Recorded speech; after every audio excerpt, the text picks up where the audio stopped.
பண்டிகைகள் என்றால் வேலவன் ஸ்டோர்ஸ் தான். பண்டிகை என்றால் வேலவன் ஸ்டோர்ஸ் தான். விழா காலங்கள் எல்லாம் வேலவன் ஸ்டோர்ஸோடு. சமீப நாட்களாக எங்களை பற்றி, என்னை பற்றி, எங்கள் கட்சியை பற்றி சில ஊடகங்களில் அவதூறு செய்திகளை ஒரு சிலர் பரப்பி வருகிறார்கள். இதை நாங்கள் வன்மையாக கண்டிக்கின்றோம். நிறுத்திக் கொள்ளுங்கள். வேண்டுமென்றே யாருடைய தூண்டுதல் பேரன் பொய்யான செய்திகள், அதைவிட மோசம் அவதூறான செய்திகள் திட்டமிட்டு வேண்டுமென்றே பரப்பி வருகிறார்கள். இதை நிறுத்திக் கொள்ளுங்கள். இல்லையே சட்ட ரீதியிலே பல வழக்குகள் உங்கள் மீது தொடங்கப்படும். பாட்டாளி மக்கள் கட்சி என்பது 34 ஆண்டு காலம் தமிழக நலனுக்கும் இந்தியா நலனுக்கும் ஆட்சி அதிகாரம் வருவதற்கு முன்பாகவே எத்தனையோ சாதனைகள் செய்து கொண்டிருக்கின்ற கட்சி.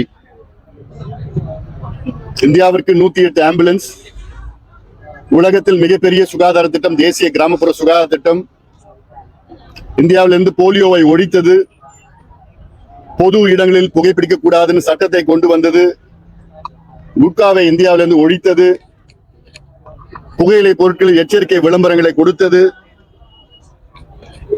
உணவுப் பொருட்களில் FSSAI food safety standard act of India இந்தியாவுக்கு கொண்டு வந்தது,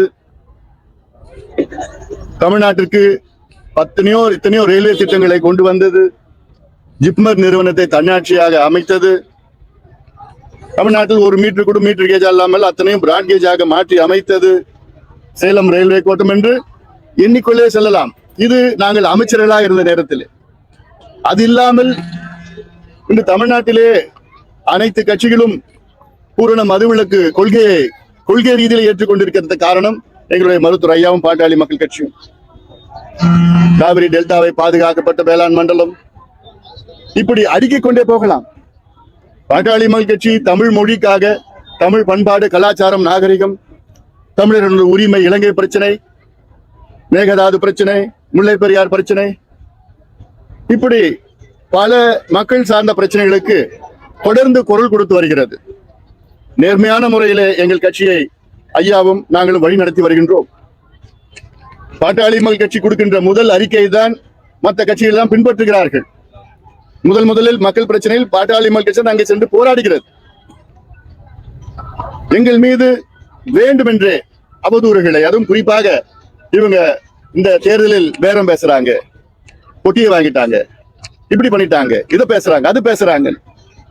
இதை நிறுத்திக் கொள்ளுங்க. இதெல்லாம் அசிங்கமா இருக்குது. அதெல்லாம் அது உங்களுக்கு தான் அசிங்கம். ஊடகத்துறைன்னு சொல்றதுக்கு அதில் ஒரு சிலர் நீங்க ஊடகத்துறை சார்ந்தவர்களா இல்ல அரசியல் தரகர்களா என்று அந்த அளவுக்கு தரம் தாழ்ந்த விமர்சனங்களை நிறுத்திக் கொள்ளுங்கள். அதுல ஒருத்தர் இருக்கிறார், இவர் தான் என்னமோ கூட இருந்து எல்லாம் வந்து 24 மணி நேரம் இங்க கூட இருக்கிறாராம். எங்க போனாலும் அவர் கூட வந்துட்டாராம். அவர் பேசுறதெல்லாம் பார்த்தா இவ்வளவு வாங்கிட்டாங்க, அப்படி வாங்கிட்டாங்க, இப்படி வாங்கிட்டாங்க. ஏன் நீங்க கூட அதிமுக பத்தியும் சீமான பத்தியும் பேசுறது இல்ல, விமர்சனம் செய்யறது இல்ல.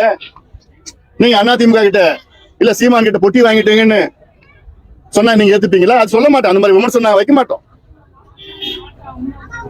பேசுறதா என்ன வேணா பேசுறதா. நாங்க நேர்மையான முறையில கட்சி நடத்திட்டு இருக்கோம். பணம் சம்பாதிக்கணும்னா எப்படி வேணா சம்பாதிக்கலாம். இன்னைக்கு பேர் வேணும். உங்களுக்கு எவ்வளவு பிரச்சனைகள் தமிழ்நாட்டு பிரச்சனைகள் இருக்கிறது. பணம் சம்பாதிக்கணும்னா டுபாக்கோ லாபி, இது எத்தனை 1000 கோடி வேணா சம்பாதிச்சிருக்கலாம். அப்போ குட்கா லாபி எவ்வளவு வேணா சம்பாதிச்சிருக்கலாம். MCI லாபி, பார்மசூட்டிக்கல் லாபி, எவ்வளவு லாபிகள் இருந்து. ஆனா எங்களுக்கு நாடுதான் முக்கியம், இளைஞர்கள் தான் முக்கியம் என்ற எண்ணத்துல கடுமையா உழைச்சிட்டு வரோம். இன்னைக்கு சுற்றுச்சூழலை பத்தி பேசுவதற்கு எந்த ஒரு கட்சியாவது இருக்கா எங்களை தவிர?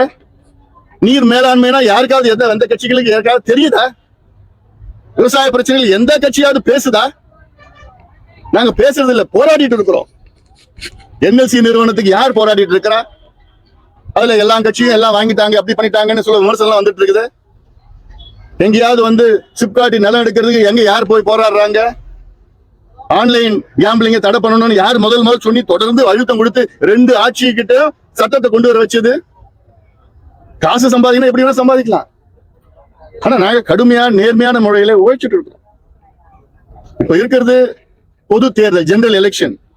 எங்க கட்சி பொதுக்குழு சமீபத்துல கூட்டணி அமைப்போம் என்று ஒரு முடிவு எடுத்திருக்கிறாங்க. அந்த கூட்டணி சார்ந்த பேச்சுவார்த்தைகள் நடைபெற்றுக் கொண்டு இருக்கிறது. அதுல என்ன உங்களுக்கு அவசரம்? ஒரு கூட்டணி என்பது ஏதோ இரு கட்சிகள் சம்பந்தமான செய்தி பிரச்சனை கிடையாது. பல கட்சிகள் அந்த கூட்டணியில இருக்கலாம், பேச்சுவார்த்தை அமையணும்.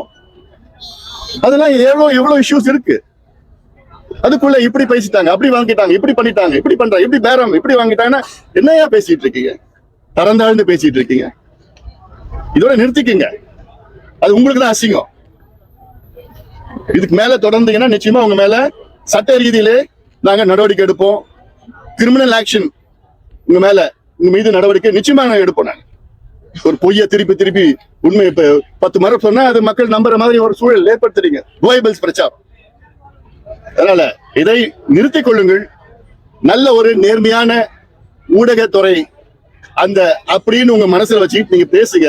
எங்களை பத்தி விமர்சனம் பண்ணுங்க, நாங்க தப்புன்னு சொல்லவே கிடையாது. எங்களுடைய மைய கருத்தியல், எங்களுடைய சித்தாந்தத்தை பத்தி விமர்சனம் பண்ணுங்க, எங்களுடைய கொள்கைகளை பற்றி விமர்சனம் பண்ணுங்க, எங்களுடைய அரசியலை பத்தி விமர்சனம் பண்ணுங்க. நிச்சயமா அதை வரவேற்கிறோம். ஏன்னா கொச்சையாக அவதூறாக பொய்யான செய்திகளை பரப்பாதீர்கள். அதனால இதுவரை நிறுத்திக் கொள்ளுங்கள். நல்ல ஒரு ஆரோக்கியமான விவாதங்கள் செய்யுங்க. அதனால இது ஊடகத்திற்கு ஒரு வேண்டுகோளாக இன்று நான் வைக்கின்றேன்.